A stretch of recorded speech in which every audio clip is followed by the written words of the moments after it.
श्री स्वामी समर्थ. तर बाजारात आता हिरवी हिरवी छान अशी कैरी आलेली आहे.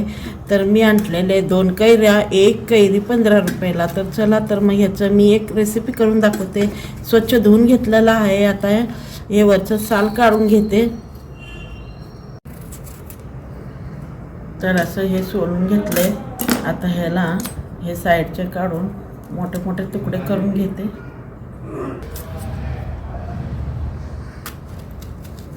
मोठे मोठे अशा तुकड्यामध्ये चिरून घेतली. आता ह्याला तर माझ्या 2 कैऱ्या होत्या, तर मी 1 गिलास पाणी घेतलेलं आहे. या पाण्यामध्ये घालून आणि थोडीशी हळद आणि थोडंसं मीठ घालून आपण ह्याला 2 मिनटं गॅसवर ह्याला जरासं उकडून घेऊया, म्हणजे शिजून घेऊया, थोडंसं वाफलून घेऊया. आता हे झालेलं आहे. तर ह्याला आपण गाळून घेऊया. या चाळणीमध्ये काढून घेऊया ह्याला. ह्याचं पाणीसुद्धा खूप कामाचं आहे. तुम्ही खट्टी डाळ करत असाल तर त्या डाळीमध्ये घालू शकता, म्हणजे खट्टी मिठी डाळ तयार होते. आणि असं आपण ह्याला शिजून घेतलेलं आहे. तर आता कढई गरम झाली, तेल घालून घेतलेलं आहे. आता घालूया ह्याच्यामध्ये मसाले.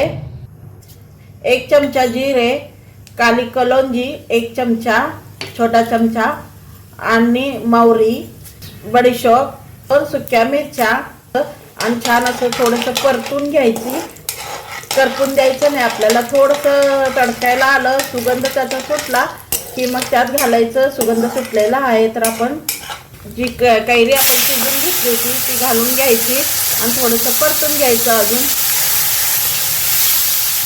तर आता ह्याच्यात घालून घेऊया मसाले.